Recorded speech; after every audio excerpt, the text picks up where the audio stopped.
Volodymyr Zelensky has become a powerful symbol of Ukrainian resilience. His bold leadership has won him plenty of supporters and a fair share of critics across the globe. Why don't you wear a suit? So who's standing by him and who's been less than friendly? Let's start with the big names in global politics. First up, French President Emmanuel Macron. Now, this man has been in Zelensky's corner from the early days. Even before Russia's full-scale invasion, Macron was picking up the phone, urging Putin to back down. So I think, Emmanuel, it's very important to speak with Putin and very important to make anti-war coalition. And once things escalated, he was quick to show up in Kiev, standing shoulder to shoulder with Zelensky to send a clear message of European unity. We would like to express the brotherhood that unites us. But it's not just about formal meetings. There was even a sweet moment during a press briefing when Zelensky got a surprise call from Macron.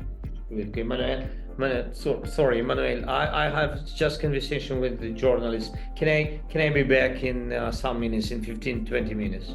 Так, я тільки що розмовляв з президентом Макроном, з Еммануелем. Ми з ним часто дуже спілкуємось, раз на день, я б так сказав. Cute, right? Apparently, these two aren't just allies, they're in regular contact and, dare we say, probably friends. Next on the list, Justin Trudeau. This one's practically a political bromance. I stand with Volodymyr Zelensky.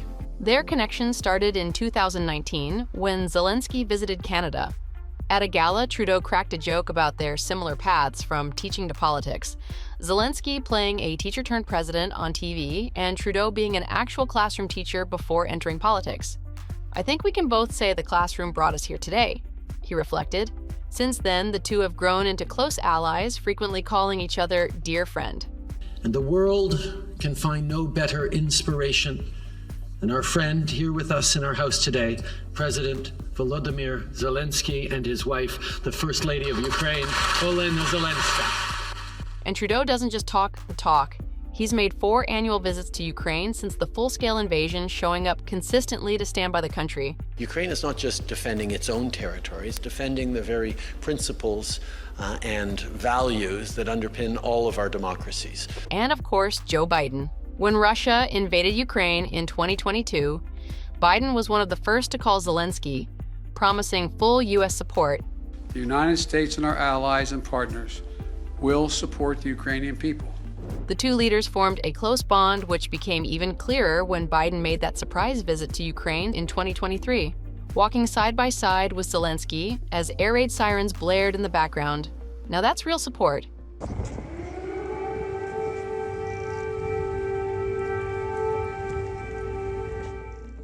Biden called Zelensky a remarkable figure, and the Ukrainian president returned the praise, saying, "Thank you for your leadership.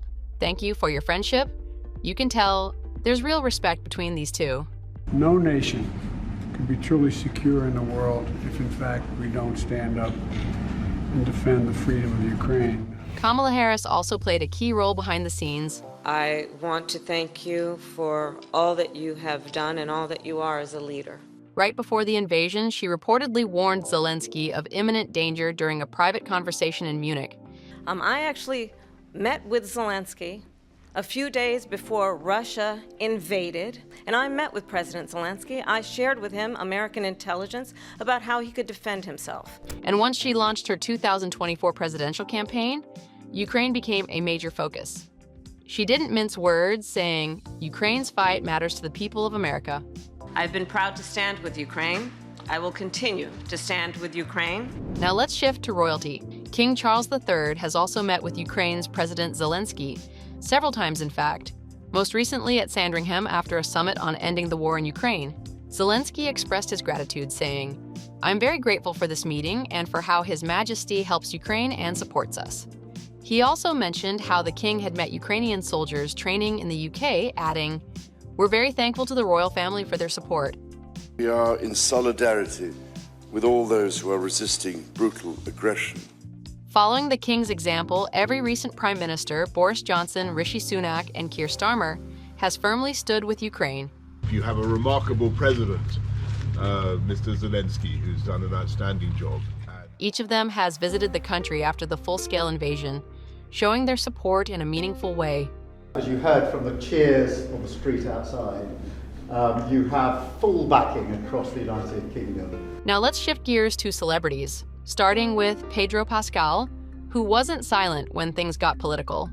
After that controversial White House meeting between Trump and Zelensky, Pascal fired up his Instagram with bold messages. Courage has a name, Ukraine, he wrote alongside photos of Zelensky, calling him a true leader and urging people to stay on the right side of history, bold and direct, just like you'd expect from Pascal. I will be your champion. Next, Catherine Deneuve, an icon of French cinema. Je pense beaucoup à l'Ukraine. At the 50th César Awards in Paris, just hours after Zelensky met with the U.S. president, Deneuve took the stage and made a powerful statement. Je déclare ouverte la 50e cérémonie des Césars et je la dédie à l'Ukraine.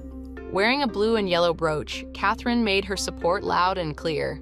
And this wasn't a one-off. She sported the same pin at the Venice Film Festival and later lent her voice to the French audiobook of Apricots of Donbass, a collection of wartime poems by Ukrainian author Luba Yakimchuk.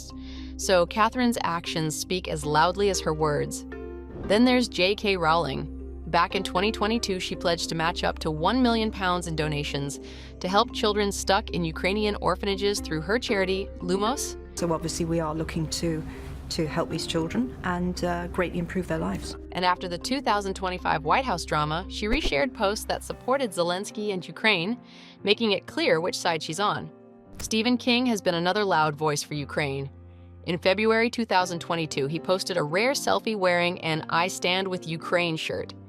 Then, after the 2025 White House controversy, he didn't hold back, calling out Trump and others for undermining Ukraine in the name of political games.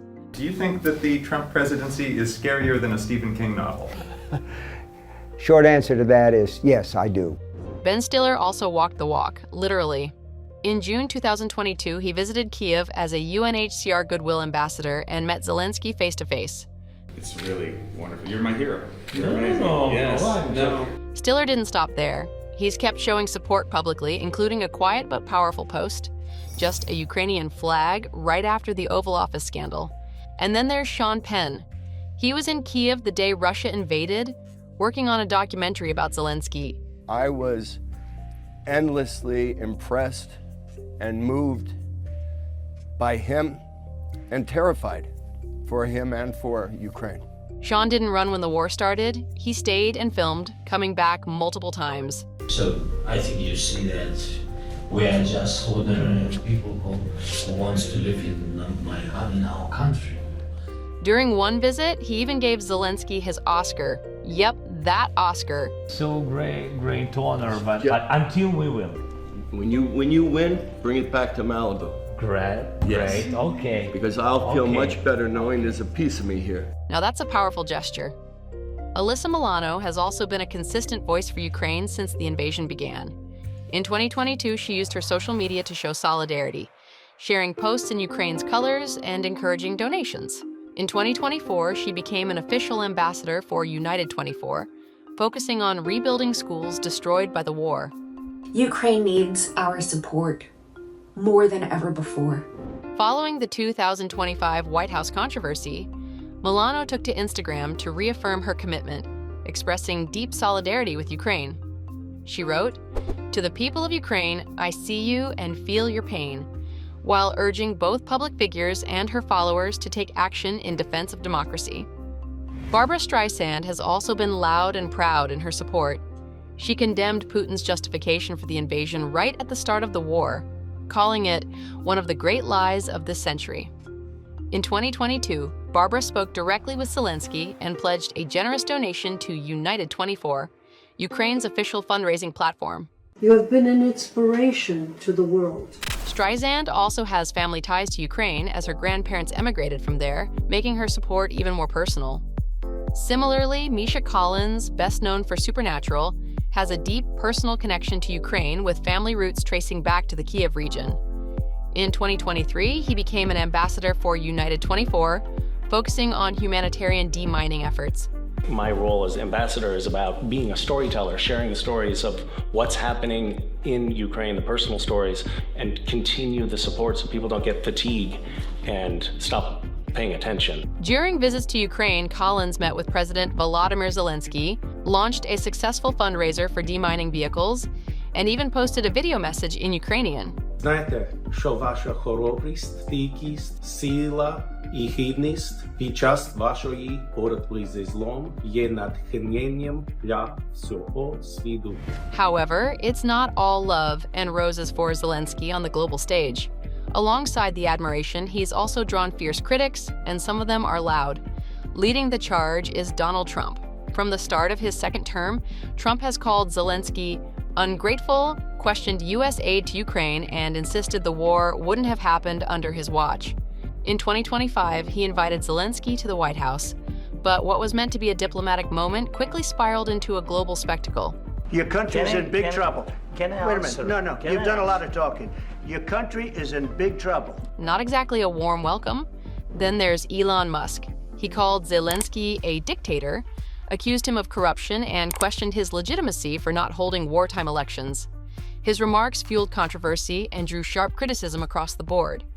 Pink Floyd's Roger Waters also chimed in, attributing the war's origins to Ukrainian extreme nationalists and blaming the West for provoking the war. So I also condemn the provocateurs in the strongest possible terms. Waters has been slammed for repeating Kremlin narratives and opposing military aid to Ukraine. And of course, there's Vladimir Putin, Zelensky's fiercest enemy. Before becoming president, Volodymyr Zelensky was already a thorn in Vladimir Putin's side as a comedian. Но вообще ни для кого не секрет, что на днях в России состоятся выборы Путина Российской Федерации. И главная интрига этих выборов – сможет ли Путин 2018-го набрать голосов больше, чем Путин 2012-го? When Zelensky became president in 2019, things started off surprisingly civil, even a bit hopeful. But that changed fast. His pro-Western stance and refusal to give up any Ukrainian land clashed directly with Putin's vision. By 2022, when Russia invaded, Putin was done pretending. He called Zelensky a Western puppet and accused him falsely of leading a Nazi regime.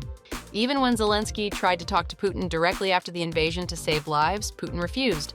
Since then, things have only gotten nastier. Putin now calls Zelensky illegitimate and dismisses Ukraine's government altogether. If he, the president, is illegitimate, then all the others are illegitimate too.